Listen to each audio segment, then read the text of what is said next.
Good morning, everyone. I want to start off by saying that I understand there's been a lot of pain and stress for a lot of people surrounding the last few weeks. And our program has been working hard. Our coaches and team have been working hard during that time to get ready for the season, to prepare for the season in our first game against Oregon State. In our conversations, what we've talked about is how adversity can reveal character. And if we are an average team, the adversity will crush us. If we're a good team, then we can survive it. But if we're a great team, then we can actually get better from it. And I can sit here and tell you over the past few weeks, our team has gotten stronger. The team, the players, and the coaches have gotten stronger. We were down a man. When we first met, the first team meeting, we talked about how everybody in the room has to step their game up. And they have, the leaders and the coaches. What this coaching staff has done here over the past few weeks has been remarkable. Greg Schiano, Kevin Wilson, what they've done for me during this time is something that I'll always be in debt for. Their counsel and what they've done for me has been really something I won't forget. Our coaches and our leaders of this program have driven the program for the last few weeks. Regarding the details of the investigation, I know everyone in here has a job to do, but I was not part of the investigation. I was not interviewed, so I have nothing to add. And so today I'd like to talk about football and this team. Out of respect for everybody involved, I'm not going to speak today on the independent investigation, the report, or any speculation regarding it. And I hope everybody can respect that. It's been a while since Buckeye Nation has heard about their team and how the team's taken shape and what's going on with the group. And so I think Buckeye Nation is excited to hear about that, so that's what I'd like to focus on today. Two of the things that's been our motivation, one is the brotherhood, playing for the guy next to you, playing for the team, and that when we're in this meeting room, we're playing for the guys in this room. It's been a big part of what we do. And the other one is because of the tradition of Ohio State. When we wear the scarlet and gray, we take that serious. And we know what that means to Buckeye Nation. We know that the people of Ohio, the blood runs thick with scarlet and gray. And so we work every day to make them proud. And we can't wait to get back in the horseshoe this weekend and go win a game together. So with that, I'd like to take any questions you guys may have. We'll open up front row right. Bob? Ryan, just being the head coach, acting head coach, has that been a whirlwind? What's that been like for you? And from a football standpoint, everybody wants to know about Dwayne Haskins. What kind of grasp of the offense does he have? And Sure. How comfortable are you with him? Yeah, it has been a whirlwind. It has. But my goal in this thing was never to replace coach. That's not what I wanted to do. What I wanted to do is empower the coaches, empower the leaders, and just keep this thing moving. And I think we've done that. In terms of Dwayne's done a great job. You know, along with a lot of other guys, his leadership had to step up, and he's done that. And so throughout practice, he's gotten stronger, especially from the spring. And so as we prepare for this week, you know, he's got to have a good week of practice as we go because he hasn't started the game before. And so that's a big part of this thing between Billy at center and JT at quarterback. There's a lot of experience there that we have to replace. Third row, middle, Dan? Ryan, Dan Huff from 11 Warriors. It being a first-time head coach going into a game here on Saturday, how much have you leaned on guys like Greg Schiano and Kevin Wilson to help you along? A lot. And I have so much respect for both of those guys and for the whole staff. This is an experienced staff. It's got to be the best staff in America. When you think about Larry Johnson, Billy Davis, Alex Grinch, when you go through all the different guys we have on our staff, it's amazing. A lot of experience, real professionals. But like I said before, what Greg and Kevin have done for me is something that I won't forget. And their counsel has been amazing over this stretch. And I've learned a lot from them. Obviously, they've been in my shoes before. And so it's meant a lot. Following up on that, you're also the quarterback's coach. You're also the offensive coordinator. How would you balance those responsibilities with the interim head coach responsibilities? Well, if you saw me in one of the scrimmages, I don't know if you would have said I balanced it very well. I was trying to coach the quarterbacks, call the plays, and organize the scrimmage, and I looked like my hair was on fire. So it was a challenge, and there's been times where I felt like I've been drinking through a fire hose, to be honest. And the expectation of Ohio State is you win every game, and I understand that. So there's that added pressure there that you feel. But every day it's become more normal, to be honest with you. The first few days, it was a lot. And then after the first week, it became more normal. And every day it becomes more normal. And I think that the players understand that as well. Far left, Matt. Matt McCoy, 105.7 Zone. I'm just curious how much you talked about the rallying around and dealing with adversity from a player's perspective. Has there been much conversation about what's going on outside amongst players, coaches during camp, or have you been able to, how have they dealt with that in terms of getting work done? Yep. Well, one of the things that we do here is we talk about win the moment. That's our message to the kids. And what that means is that if we focus on the future, all it does is create anxiety because there's so many things we can't control. If we focus on the past, then we just get frustrated. So what we do is we want to spend our energy on right now. I talk to those guys in the meeting, and coaches talk about it in the meetings all the time, about how if you waste your energy on the past or the future, you're wasting you only have so much energy in the day. But I think the reason why it's worked is because we have small unit cohesion here. What that means is we'll have a quick message. I've tried not to be in front of the team very much, but what happens is the position coaches will then get their groups together, and then within those groups, the message is the same. And then they understand that it's not just this one big room. They have their position groups they have to pull for. And so I think those two things have helped us along the way, and the players have done it. Just real quick follow-up. What are your emotions like going into Saturday?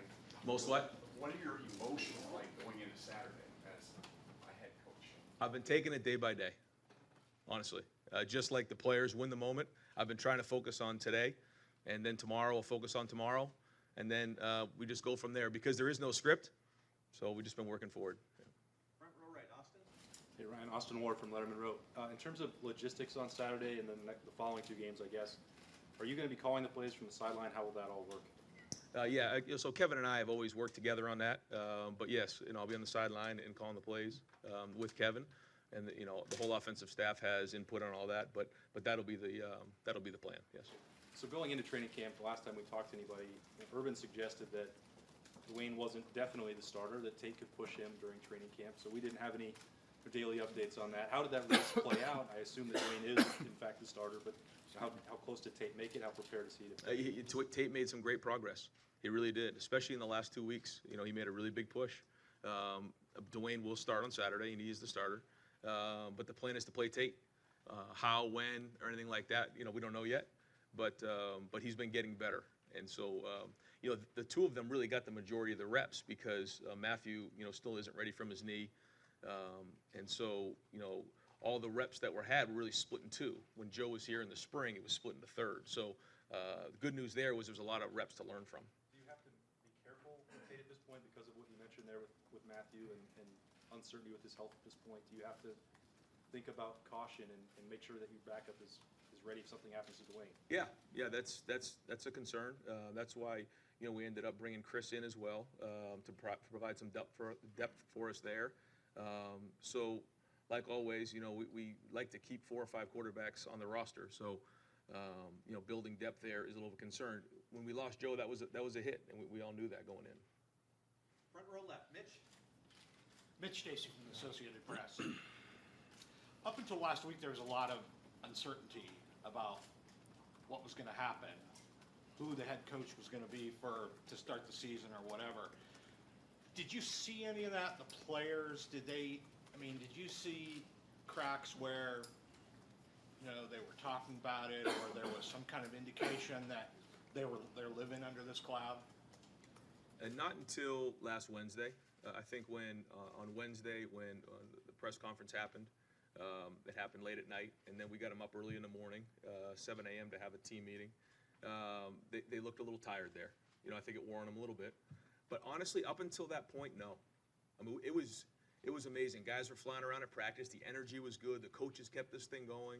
And so I would say 98% of the time from when this started to right now, it's been great. And really, that's a tribute to the culture here. Our culture is strong, and the culture leads at Ohio State. And the culture that the leaders here, not only coaches, but the leaders of the program, the kids, especially our captains, have set the example for, is what's driven this thing for the past few weeks. Coach, could I ask, can you just maybe step back and just move the mic up just a little bit? It's kind of, Yep. yeah, it doesn't have to be right in your face, but you can make it a little bit lower. We just wanted to get you a little bit better. Okay, second row right, Rob. Brian, Rob Aller, Columbus Dispatch. You talk about culture. I'm just curious. You spent time in the NFL. How is that different? The oversight of players, just general oversight in the NFL, is a lot different than here. How how have you enjoyed it, and what's been the challenge? What is the challenge between NFL and college? Yeah, I think that when you're in the NFL, it's a business for sure, and sometimes guys come and go on a weekly basis, and so sometimes it's hard to grab onto those relationships. If you're lucky enough to be at a place for several years, you can build those relationships, and I have several of those that I made in that short period of time. But that is a tough league, and a lot of guys get fired and hired, and a lot of guys get cut, and so that's the part of it that's hard. In college, first off, it's more of a family environment. I mean, my son is here all the time. My family is very much involved with that. And so that's the part that I really like. The other part is the recruiting. And then you're with guys for a long period of time. You're with them through 2 years of recruiting, and then you're with them through graduation. So you start to build those relationships as you go. And I think that's the bond that you share in college. It's a little bit different than the NFL. As a follow-up in the NFL, maybe a positive, maybe it's a negative. You don't have to keep track of every guy every minute. I would think that would be a little easier on you. Well, you're dealing with men. You're dealing with 20-something, sometimes 30-year-old men who have families and kids. So that is a little bit different than dealing with a 17 or 18-year-old kid. Yeah, sure. Front row right, Clay, second row. Clay. Hey, Coach, Clay Hall, ABC6, Fox 28. You sort of stepped in the breach here. How useful do you think these skills that you're learning on the job will be helpful down the road? It's kind of learning by getting thrown in the fire a little bit, and one of the things that really helped me along the way was I got a text message, and I get it just about every other day from one of my mentors, Chip Kelly, and he says, "You're built for this." That's what he told me, and that's the thing I keep going to every morning when I wake up, is that I'm built for this, because there is no script, there's no game plan, and again, my goal was never to make it about me or try to replace coach. It's all about the players and the coaches and empower them, and that's what my instinct has told me, and so that's what we're going with. You're the head coach. You're the acting, but you're 3 games. So is this the Ryan Day game plan, or has that already been handed down from Urban? So, when you go through the preseason, that's a time where you kind of find your personality a little bit as a team. So, listen, the plan to win is never going to change. What we've done in the spring is really what we're doing now. Are there a couple tweaks? Yes, but the culture is the culture. It's 4 to 6, A to B, competitive excellence, and the brotherhood. The plan to win has never changed. So, that's the culture here, and the plan to win is always going to be here at Ohio State. Second row left, Ari. Ari Wasserman, The Athletic. Ryan, obviously this has been a tough time with the current team, but recruiting, it seems like you guys have weathered the storm pretty good. You've only lost 1 commitment and 2 classes. What's the response been like for you calling these kids during the time of uncertainty, and then what's the response been in the time since you have a solution to this? Yeah, I think anytime you're dealing with recruiting, it goes back to relationships, and the relationships that the coaches here have built is strong. Also, the quality of the young men that we're bringing in here and the culture of those kids is as strong as any place I've ever been, and the support has been strong from those recruiting classes. I can't get into specifics or people, but we've probably talked on a daily basis with all of the kids. The communication has been, hey, listen, you can ask questions. We may not have the answers to them, but ask the hard questions. So there's been open communication with all of them. And because of that, they've all stuck together. I know that they all communicate with each other. And so that's been a positive. And switching gears to the team, kind of a tactical question about the offensive line. Yep. Was wondering, when we saw the first few periods of a few practices that Michael Jordan was repping at center. Yep. Do you have an idea of how he's going to be utilized? Is he going to be a center moving into He the is. season? Yep. And do you have any updates on just what the offensive line is going to look like Sure. in the guard positions too? Yep. So Mike is going to start at center as of right now. We have to still go through the week, but coming out of preseason camp, he is the starting center. Demetrius Knox will be at right guard. Malcolm Pridgeon will be at left guard. Isaiah Prince will be at right tackle. And then Thayer Mumford and Josh Allaby will still be working through the week to see who plays there. They're still kind of working through that. Thayer's had a few nagging injuries. Josh has been working over at left tackle, so they'll kind of split the reps this week as we go into Saturday. You guys thought going into this season, or it seemed like Brady Taylor was going to, be in line for that job. Can you just give me some of the reasoning behind making that move? Is it just trying to get 5 best offensive linemen on the field? Most athleticism. I mean, what went behind just the idea of playing around? Well, Brady brings versatility. He's been playing some guard. He's been playing some center. So, we plan on him playing as well. I think that, Mike has brings some experience, and anytime you have to replace someone like Billy Prince, there's a lot that goes into that. And so it's still a work in progress. This is not something that we've made a decision on for the season. And so, Brady did have a couple, nagging injuries along the way, too, that he's working through. But our plan is that Brady's going to play as well, along the way. Back row left, Dan. Dan Murphy from ESPN. I think there are some people that would see referring to this only as football adversity as minimizing a serious issue. Have you used this at all to talk to the team about their core values and respecting them? So, our core values here are talked about on a daily basis. And I can't imagine there's one day that goes by where we don't talk about our core values. And one of them is the respect for women. And so we talk about that all the time. We talk about how, especially in this time period, all of our guys are in a fishbowl. And so they have to be really careful, too, who they are with and where they spend their time. So, yes, that's addressed consistently with our guys. Have you seen any issues with Urban Meyer and his coaching that memory has affected his coaching at all during your time here? No, I haven't. Front row right, Bill. When they asked you to take over as acting head coach, considering you've never been a head coach, Greg Schiano has, Kevin Wilson has, how surprised were you? I was very surprised. It did catch me off guard. It was one of those things where you just wake up the next day and you think, is this really happening? And then you just kind of put one foot in front of the other. I don't think anyone could have expected any of this. And one more about Haskins. JT was obviously an unquestioned leader. We know that Haskins has the arm. What have you seen from him in terms of the intangibles that lead you to believe that he can be successful in all aspects of being a quarterback? No, he's very talented. He's worked hard in the offseason to change his body, and that's something that Mickey Marotti's done an unbelievable job of. And I probably, I know I did. I didn't do enough justice to what Mickey Marotti's meant to this program during this time. Mickey Marotti is the heart and soul of this program. And what he's done for everybody here during this time is amazing. He has the pulse on this team. He works with these guys in the summer. And he is the guy behind the scenes that keeps this thing together. He is the glue. And so I digressed a little bit right there, but I just want to make sure I hit that because he is a huge part of this program. He has built a culture, and he is really important to everyone here. But going back to Dwayne, again, has a lot of talent. He's very talented throwing the football. He's worked on his athleticism, strength, power. And so you saw at the end of the season last year when he had to step into a role, he stepped right in there and he was ready to go. But now being a starter, that's different. You have to prepare different. You have to be ready. Teams have film on you, and they start to see some of your tendencies. So it's going to be a week-to-week process as we get going. And he has never started a game. So it'll be a work in progress, but we're very happy with where he's at. One more quick one. Brian Hartline has taken over as wide receivers coach. Could you elaborate on what he has done, how he has adjusted to that role?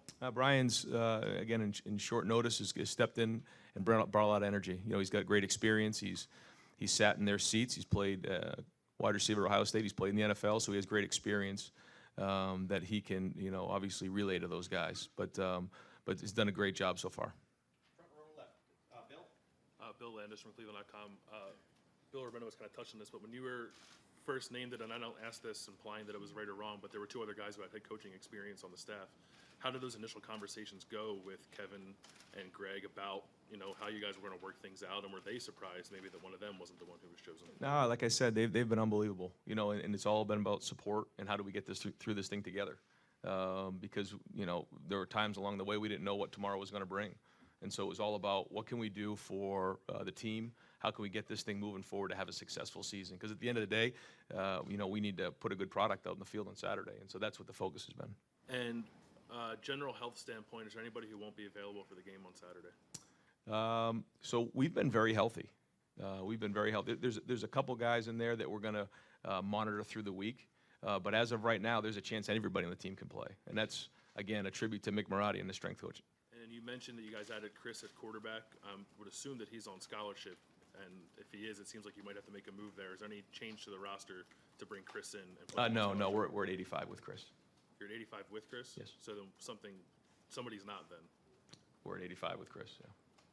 Front row left, Doug. Ryan, how much, we know a head coach sets the culture, sets the structure of a program, obviously. But when all that's in place, how much does a head coach matter on game day on Saturday? Well, it's like anything else. I think some of the best coaching is done during the week. The decisions that are made during the week in terms of strategy and what you're doing on the field.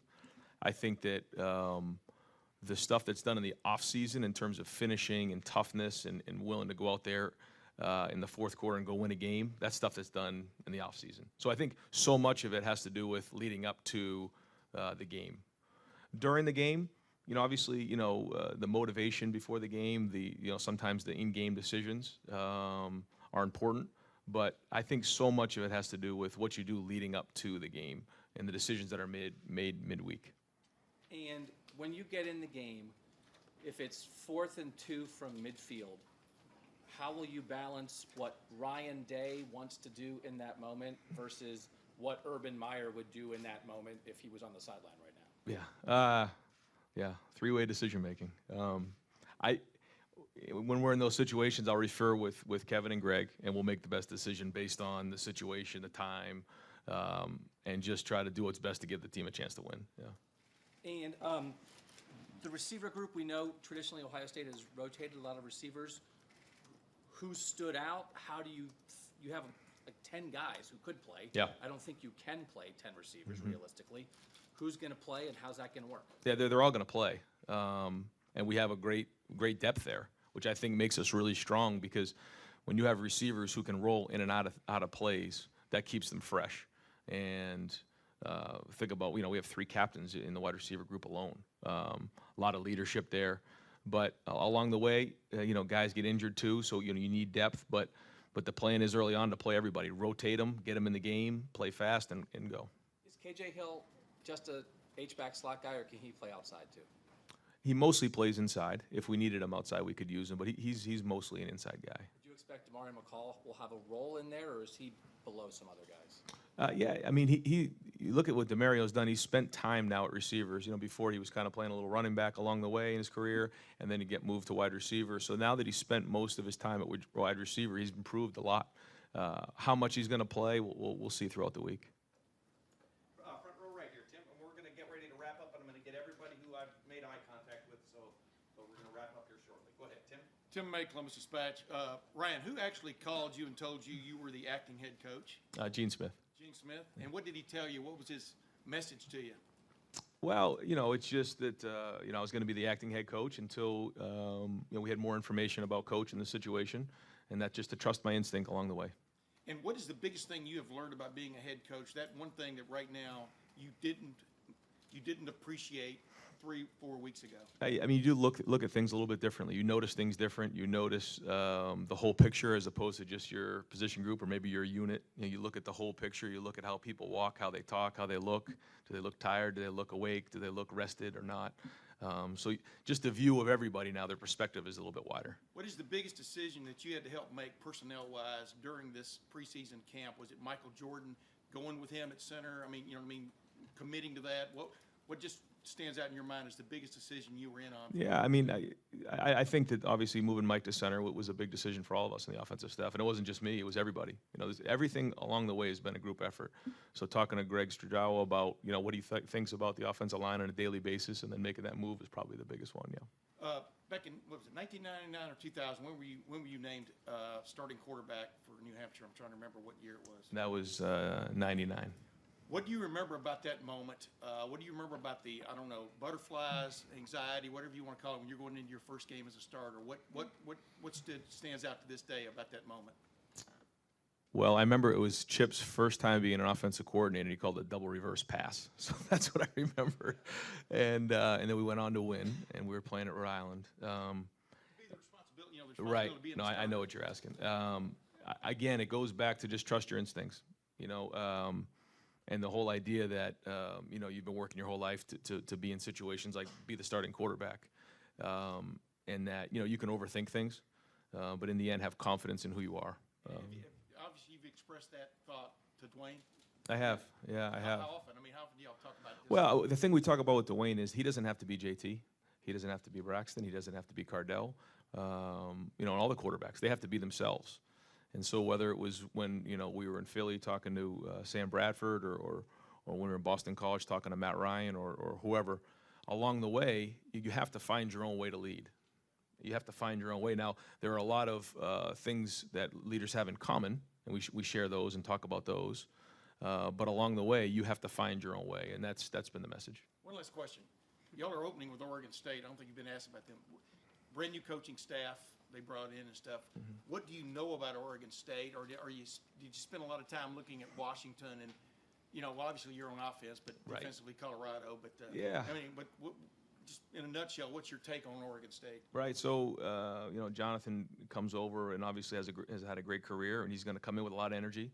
They made the move to go to a defensive front with Tim Tibesar coming over from Wisconsin. So he was the linebacker coach last year, and obviously they have a great system. So they're going to be instituting that Wisconsin system of some 3 down, some 4 down, and they're very, very aggressive, and obviously been one of the best defenses in the country year in and year out. So. Interesting, you and Jonathan Smith are both 39 years old. I did see that when I was reading up on it. Yeah, that is, yeah. Second row left, Lori. Lori Schmidt, 105.7 The Zone. Ryan, how different is this team with you running it in that you are trying to avoid disruption, you are trying to establish some continuity with what Urban Meyer was doing, as opposed to if this was your team? I haven't thought of it like that because my goal has just been just to keep this thing going. And I think if when you come out to practice, you would see that the team is running just like if Coach was here. We've kept everything intact, and so that's been the goal along the way. Saturday will be your first game as a head coach. I'm wondering who is going to be there for you from your family and whatnot. Yeah, my family will be here. We try not to make it too crazy and have everybody come in because, again, this isn't one of those things where I'm becoming the head coach. This is just something that I'm holding the place for Coach until he gets back, and the goal is to win the game against Oregon State. And final question, front row, Dave. Dave Biddle from 24/7 Sports and Bucknuts. Ryan, Brandon Bowen was a guy that started last year, Brandon Bowen, and looked like he was playing pretty well through the first half of the season and then got injured. Is he still banged up? Is he not ready to go this year? He has been dealing with that leg injury and coming back from it. It's been a little bit slower than he's liked, but he's still working through that now. But he has missed some time, and so I know he's been frustrated with that. But it's a long road to recovery with the injury that he had. When do you expect to have him back? I don't know right now. Yeah. And then one final thing. You mentioned earlier Dwayne Haskins needed to change his body. Can you elaborate on that? Did he need to lose some weight? Just why did he need to change his body? You can ask Mick that, but obviously, the body fat and his composition, his strength, his power. As a quarterback, you have to have some size. You have to have some mass back there. When you look at the great quarterbacks, they're big. The guys who are frail and skinny, they don't make it. It's one of the greatest things about JT was how durable he was during all that time. And so, it isn't just putting on fat, it's putting on muscle and mass so that when you're in there, you can take some of the shots and still play throughout a season. Coach, thank you very much. Thank you, folks. We'll have Coach Schiano in here shortly.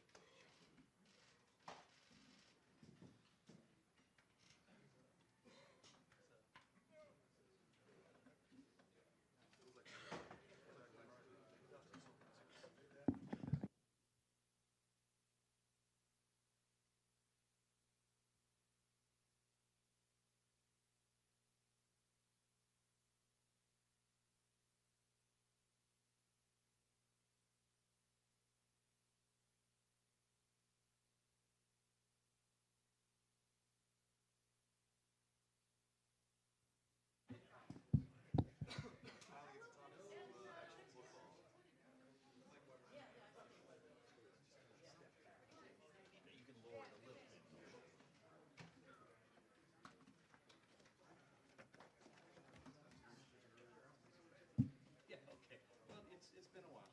All right, folks, we'll open up with questions for Coach Schiano. Second row left, Ari.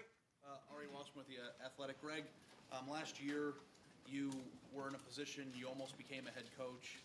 I was just wondering, from your standpoint, when they're making a decision to have an interim head coach, you seemed like the logical decision just from the outside. What was your take on the decision-making, and did you feel as if this was an opportunity for you to step in here? Well, whenever you have a situation like this, it's very complex. But when you have leaders like Gene Smith and President Drake they understand this institution better than anyone. They understand what's needed at the time. So what we have done as a staff, I think, is what's special. You know, Ryan is certainly qualified to do this. Kevin Wilson, myself, and the rest of the staff, guys like Larry Johnson, have done this a long time. We all said we have to step it up. You know, we're missing our leader. We're one down right now, and I think the staff has done that, and I think in turn the players have followed our lead. We have some great leadership, and all that combined, I think, is what's going to allow us to be successful. So I'm looking forward to going out and coaching football again in a game. It's been a while. This has certainly been something that, as much as we've worked to stay focused, when it's people you care about, it's hard. Greg, when the stuff was happening at Tennessee, we asked you about that, and you said there would be a time to talk about it. I was wondering, is this the time where you're willing to discuss that and how it went, how it impacted you, and do you feel as if that situation down at Tennessee has impacted your future in any way? Well, certainly things like that are, you know, those are tough to stomach, but now isn't the time to talk about it. There'll be a time, but now's not the time. Young man in the blue, fourth row left. Andy Andrews, Buckeye Grove. Oh, excuse me. How has the scheme changed with Coach Grinch in the secondary? Well, first off, we're really blessed to have him here. He's a tremendous coach. He's a guy that brings great energy to our staff, and he's a man that's led a defense, a very successful defense. So he's a great addition. Excuse me. He certainly brought some fine ideas. You know, when you put a defensive package together, there's a couple things you have to take into account. You have your philosophy as a program, so it has to fit into the philosophy of the program. Then you have to look at your personnel and say, now how can we, with the personnel we have, carry out the vision of the head football coach? And as one side of the ball, that's our job. And Alex has been a huge part of every year you recreate it because your personnel changes. Front row right, Bill. Greg, could you kind of go through some of the position battles on defense? Who's going to line up at linebacker? Who's going to be the safety opposite Jordan Fuller? Gladly. One of the things about our linebacker group, because you mentioned that first, we feel really fortunate that we have great depth. Now, what's happened in the competition in the spring and then into training camp, the guys that will start the game are going to be Pete Werner, Baron Browning, and Malik Harrison. From there, I think more people will play. Now, generally, we have not done that, right? We've rotated at the defensive line. We haven't done that at the linebacker position. I'm not sure we're going to do that full scale like we do at the D-line every game, but we're going to see more people play. I think two guys that are coming off surgeries, right? Tuff Borland and Dante Booker. Those guys, as they get to be more and more game ready, they're going to need some reps. So it's an interesting situation at that position, but one we're excited about. It's not one, you know, sometimes they say, well, if you don't have your starters, then you don't have starters. I don't agree. I think we have more than 3 starting quality linebackers. So we're going to play the guys that we think. And the other thing you do is packages. So you try to utilize the talents of your guys. So we have different packages and different situational football that will allow certain guys to get on the field. For Werner, what enabled him to become a starter? Well, I'll tell you, he's made quite an ascension, right? You saw him kind of grow up on the special teams last year. And that's, you know, the history and tradition of this program. That's how it's been. Guys have made their name on special teams and then continued that ascension, and he did just that. He had a great spring. He really, really worked hard to change his body, to mature his body, and he's a much bigger man now than he was as a freshman. And I think with every rep he gains valuable experience, he's getting better and better and better. So, you know, his arrow is certainly pointed up. Front row right, Austin. Hey, Greg, Austin Ward from Letterman Row. Also, just to stick with those linebackers, when do you all expect Tuff Borland to be back? We saw him participate just in those 2 open practices. It seemed like he might miss the whole season, but when do you think he might be back now? He may be back this week.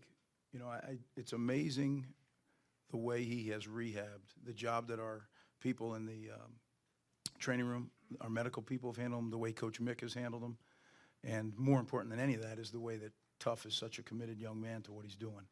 And he's made incredible progress. As a coach and as a father, I kind of am hesitant because that's a serious injury, as you know. But you have to trust the medical people, and if they say he can go, so we'll see. By the end of the week, we'll figure out what he can and can't do, or what he should or shouldn't do. But he's ahead of schedule, well ahead of schedule. Dating back to the spring, you guys said the other safety spot was the biggest concern, maybe on the whole team. Is that still the case for you? Are you uncertain going into week one?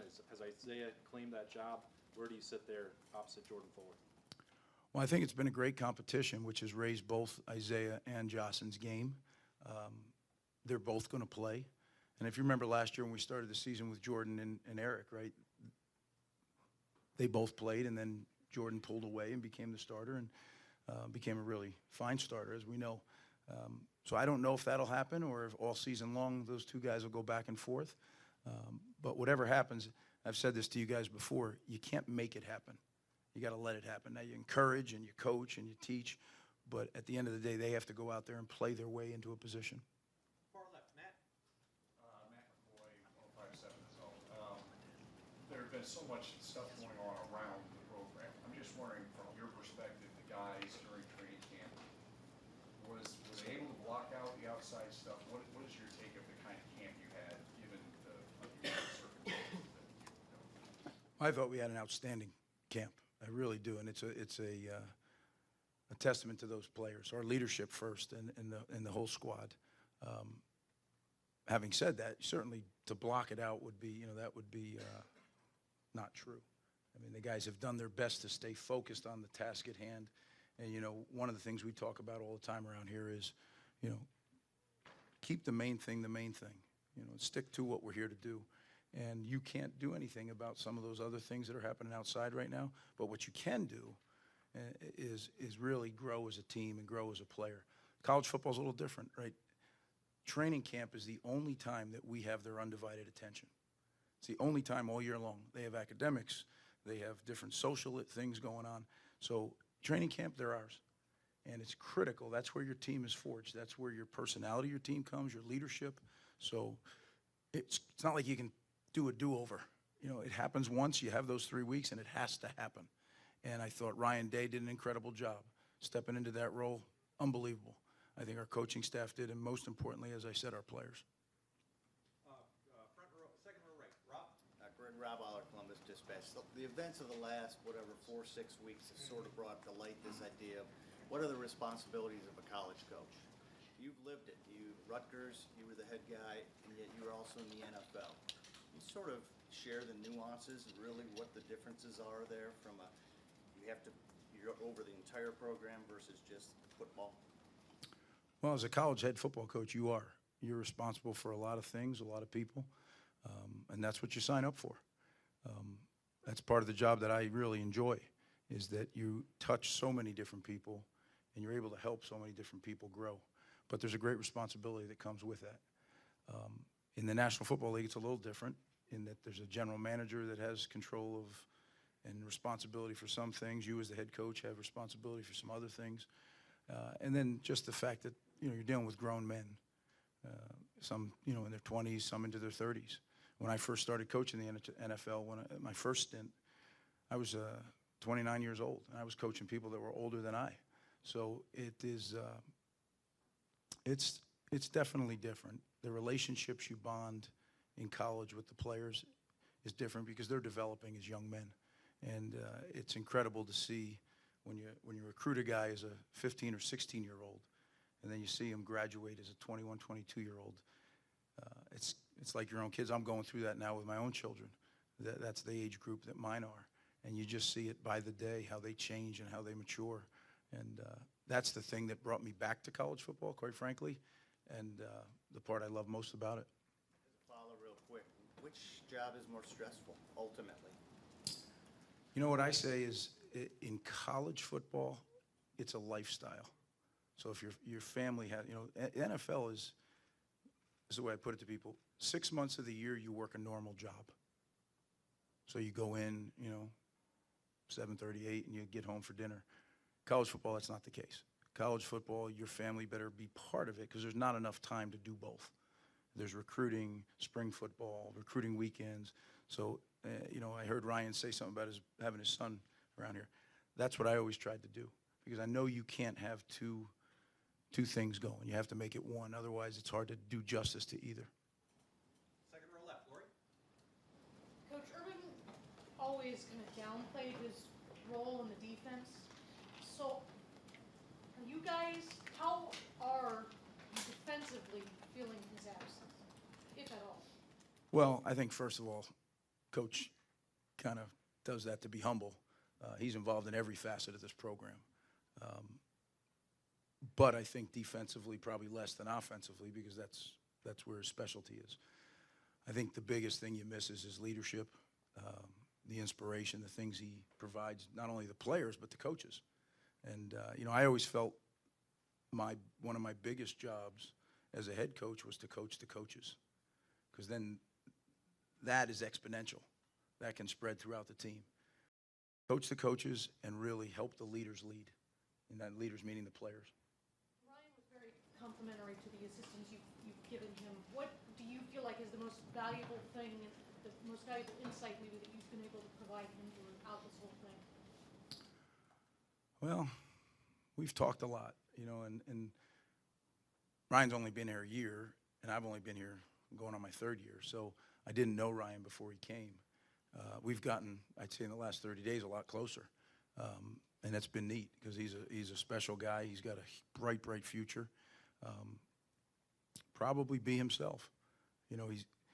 We have a program here, and as Ryan has told our staff and told our players, he's holding the spot until Coach gets back. So we have a program, we have a philosophy, we have core values. We're sticking to the plan. But within the plan, there's daily decisions that must be made.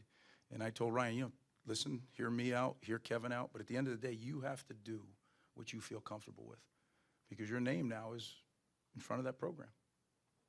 Front row right, Tim. Tim May, Columbus Dispatch. Greg, what is the biggest mistake you made in your first game as a head coach that still sticks with you? You remember? Oh, I remember it very clearly. We were at the University of Buffalo, which was a monster crowd, as you can imagine, right? Rutgers, Buffalo, we hadn't won forever. And I'm so excited to go coach the game, and I'm going to lead the team onto the field. And I'm standing in the tunnel waiting for them to say, go ahead. And I noticed that I don't have my call sheet or my game plan with me. So now an experienced head coach would call the assistant over and say, hey, do me a favor, go get the game plan in the locker room. But not having that experience, what did I do? I worked my way through the crowd, through the players, got it, sprinted up, and just as I got back, we were able to take the field on time. But that's what I remember. Thankfully, things calmed down a little, and we won that game. But, yeah, that's my recollection. Was there a sense, though, going into that there were going to be decisions you have to make like that as the head coach? I mean, during the game, how do you prepare for that as opposed to just worrying about the defense or the offense? I think certain guys, from the minute they get into this thing, are preparing to be a head coach. And that's just the way they're wired. And I think other guys are really great assistant coaches, and maybe someday they become head coaches or maybe they don't. From the day I started coaching, I knew I wanted to be a head coach. And I worked for some tremendous, legendary head coaches, both in high school and in college and in the NFL. And I constantly was studying them. And my high school coach, Mike Miello, who started me in this profession, he told me, you're going to go on and you're going to work for several people. Don't only write down the good things, but write down the things you wouldn't do. So I took that advice very seriously and was preparing the whole time. As you've gotten ready for Oregon State, obviously Jonathan Smith's come from Washington, that idea that they have plays, they don't have a scheme, things like that. But I don't know, is this an open book almost, or have you studied a lot of Washington, a lot of Colorado? Just how have you gotten ready defensively for this opener? Well, we studied both. We'd like to think that we have a system that can adapt within the game, and that's something that we constantly talk to our players about. Is we'll go in with a blueprint, but we're not married to anything because we have a menu. We can use certain things. If they change, we can change. I get a kick sometimes of the defensive coaches who say, I don't care what they do, we dictate. And that's not true. They line up in a formation. We don't tell them how to line up. And then we have to react to that. So it starts with that, and it obviously goes much deeper. But I think that in games like this, new head coach, offensive head coach, has an offensive coordinator, so you really have to spend some double time studying both, but not marrying yourself to either, because you may get a third. You may get a hybrid of both. One last thing. Was there a moment in camp when it dawned on you that Ryan was up to this task? Because like you said, you know, he hasn't been named the head coach. I mean, he's filling a chair for now. But was there a moment when you just you watched him and how he handled something and went, okay, he's doing all right? I mean, do you remember any kind of moment like that, or day, or? I think it was the pardon third. pun? I think it was the third. I got that. I think it was the third day that he spoke with the team. He just said, "That's Ryan." The first 2 days he was trying to do the organizational, perfunctory things, and then when he spoke to the team, he spoke from his heart that third day, and from there on, it's been. That's the way he's been running the football team, and you know, I'd be remiss. I'm so impressed just working underneath and observing him and trying to help him. That I mean, he's got the it. You know, when you work on the other side of the ball, you really don't get to sit in the room with him very much and game plan and do all that stuff. So our relationship was more friends than professional, because we don't do a lot together professionally.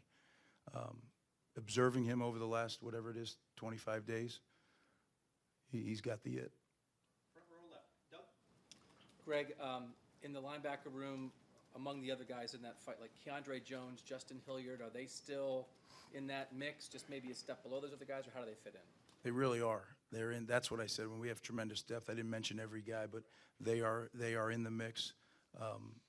Justin Hilliard has just been a tremendous story for me. I love the kid, the way he has come back from injury and really worked himself into being a guy that we are very comfortable putting out on the field. And he's probably one of our top, I don't know, 2 or 3 special teams players on the entire team. So he'll play a ton of downs, whether they're defense or special teams, but he is ready to play defense. And then Keandre Jones, there may not be a harder working guy on our football team. And he's battled through some things. He's one of the toughest guys. And I know he has not been 100%, and he keeps going out. I think he's getting close now. And I'm anxious to see him be able to practice for a couple weeks where he's 100% and he's going without, having to avoid some different things. But he'll play a lot as well. So we are going to play. The young guys might not get, in the game, the newcomers, but they're very, very exciting to look at as well. They're really good players. So that room has, I think it's got a bright future, that room. And is Werner or Browning the middle linebacker? Barron's the middle linebacker. Barron's the middle linebacker.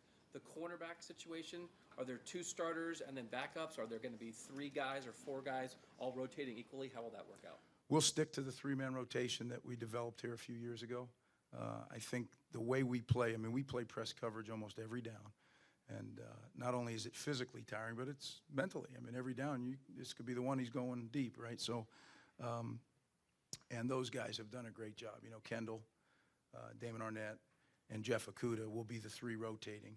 And we feel like we have at least 3 starters in that room. Again, that's a room that I'm getting more and more excited about every day, because we have some youth at the position as well that is getting better. And at this place, you better, because those corners tend to leave early. It's kind of been the formula around here. So we have to keep bringing those young guys up quickly, and they're doing that. So that's good.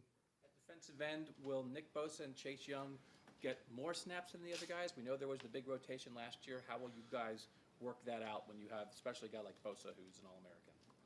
Well, Nick will certainly get his share. You have to. He's a dominant football player, but Chase is an excellent player. Jonathan Cooper. I think those 3 will rotate. And then from there, we'll see, Ja'Shawn Cornell and whoever else may get in the game at defensive end.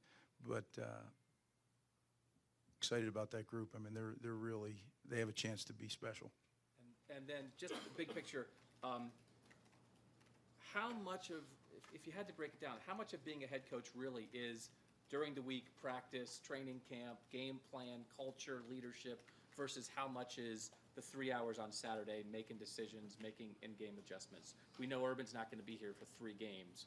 I'm just trying to get a feel for how much he'll be missed on those Saturdays versus how much you miss the head coach with everything else in a program. That's an interesting question, because certainly when you're a head coach, you chart the vision of the program, and that's the number one thing.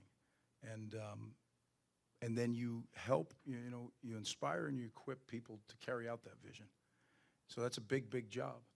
But you can't underscore game day either, because, you work, you do all that for those 12 Saturdays, and hopefully then the 13th, 14th, 15th. So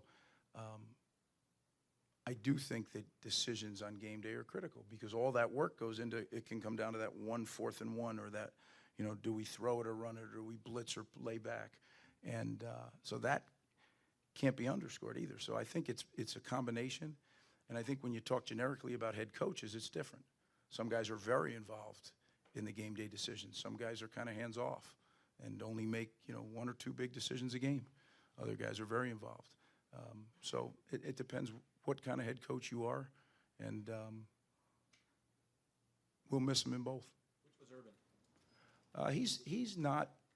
He lets people do their job, but he has an opinion and he discusses it with it. I think he's very reasonable about how he handles decision making on game day. A lot of them are made before we ever get to that stadium, but there's always one. People say, "Well, we'll make them all before." You can't. Things come up that. But what he does is able to stay in the moment, and that's what we preach to our team. Win the moment. He's able to stay in the moment and talk to his assistants, and then make the final decision. Folks, we're going to kind of speed this up because we got to wrap this up. I want everybody to get at least their one last question. So have your best question. Front row left, Bill. Bill Landis from Cleveland.com. Greg, are you guys comfortable with Barron playing middle linebacker and outside? And what does a healthy, tough Borland mean for Barron when he's back in that mix? I know you're going to rotate, but Barron just seems like a guy that needs to be on the field in some capacity. How might his role change when Tuck comes back? You know what? We're not going to deal with that right now. I think we got to just make sure that Barron's ready to go at the middle to this week. Barron's a talented guy. He can play any of the 3, but it's not as easy as just say, "Oh, jump over there and play." There's different jobs, assignments, rules. So what we've done, though, is we've trained him in both positions at different times. So I think he has a background in both. But right now, it's all about one game, Oregon State, and Barron will be in the middle. And then Ryan was saying he's going to call plays from the sideline. I don't think he's done that here. I don't know if he's done it before. You obviously have extensive experience on the other side of the ball, obviously. But how much do you anticipate you'll be helping him on the sideline, just in sort of that kind of things, communicating with officials, just like the normal things that a head coach has to do on a sideline that are going to be unfamiliar to him? I think I'll do it pretty much the same way I did with Coach Meyer. I mean, we were constantly in communication, he and I. If there was, no-brainer penalties, we never talked about, but if there's things that, there was things to weigh and what would be, we always talked about it. How did it affect the defense? How did it affect the offense? So we'd have a 3 or 4-way conversation going. But again, it's the head coach's job to make the final decision. You can take the information, and oftentimes you have to take that information and make a decision in about 12 seconds, right? It's not like you have an hour to think about it. So that's what Ryan will do, and that's where I'm here to help him. That's where Kevin's here to help him, and our whole staff is. Second row middle, Taylor. Coach Taylor Ashbrook, EBS Online. I know Taver spent the spring with you guys, but that seems to be, a very interesting coaching change there, going from a high-energy guy like Carey to, what's the energy difference between him and Taver? Does Taver have different techniques that he teaches than Coach Combs, or how do those guys differ, I guess, in a spot where you've got to replace 3 starters yet again for the second straight year? Well, that seems to be replace the starters has kind of been the theme. But if you've ever seen, I know, haven't had a chance to see a lot of them here, but you ever see him at the end of practice, Taver Johnson is sweated through his gear from head to toe. I mean, that guy runs around the field. So the energy that's provided is off the charts. Now, we know, I don't know if anyone can ever hit Coach Combs' level of energy, right? That's caffeine 2.0, but Taver's, he's right there. Technique-wise, there's certain things, every coach has a comfort zone that they like to deal in. And just like we talked about earlier with Alex, Taver has brought some ideas into our defensive staff room. That's why change, although it's sad to lose buddies and lose the chemistry that you have, change is good. And as a head coach, I never was scared of that when guys moved on to different jobs, because you bring new people in, they bring new ideas in. The only thing that has to happen is it has to fit into the philosophy of the program that you're joining. And we always gain, good ideas and good techniques and motivational things, and Tavor's provided that, just as Alex has. Fourth row right, Aaron? Aaron Goldstein, Spectrum Sports. Coach, in the 26 days since Urban was placed on administrative leave, have you or any coaching staff had any chance to interact with him at all, whether you're reaching out to him or he reached out to you, and what have those interactions been like? Well, you know, Urban is, before he's my boss, he's a friend. I've known him for over 20 years. So when I was allowed to, I did communicate, and that's personal. It wasn't about football. It was about him, because I was worried about him. I'll leave it at that. Front row right, Dom? Coach Dom Taveri, 10 TV. Sometimes adversity brings a football team closer. Have you seen any of that, and what do you expect to see on Saturday? Well, I think you're right on that, Dom, and I think we've all seen that in all different walks of life. But I think what it did in this instance is our leadership, which was really good. I think they would have, if Coach Meyer was here, they would have led in a very, very good way. But I think they really stepped it up. You know, you're sitting where Johnny Dixon sits in special teams, and I can just picture Johnny and Terry and Paris. I mean, you're talking about three great leaders, and they acted like grown men. And I mean grown men not only holding others accountable, but teaching younger guys. And I'm sure they would have done it to a degree anyway, but I think, like Ryan has talked to all of us about, we all had to step up our game a little bit. And I think our leadership has done that, and I think that's, the adversity has brought that out. Have you ever been on a team where 3 receivers were captains? You know, because you often think of receivers as those guys out on the edge, so to speak. Right. No, I've never been. You're right. It's, you know, oftentimes the further you get away from the ball, you're right. They're on the edge is a good way to put it. They're out there. I don't know if you meant it that way, but they are. They're out there on the edge, and they don't deal with the others very much. They deal with themselves, and they deal. So it is unique, but I think it's a testament to the work ethic those guys provide year-round. You know, you talk to Mick. They're unbelievable the way they train, the way they carry themselves, and well-deserved. I think our captains really are. We have 7 great captains. I think we have, you know, that's not the end of the leadership on this team. We have a lot of other guys that are good leaders as well. Last 2 individuals, front row, middle, Dan? Greg, Dave Biddle with 24/7 Sports and Bucknuts. Just for some quick clarity on Tough Borland's injury, it was a torn Achilles, is that correct, in the spring?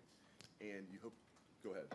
I don't know if we do that here. I've been different places where I am allowed to say it, I'm not allowed to say it, so.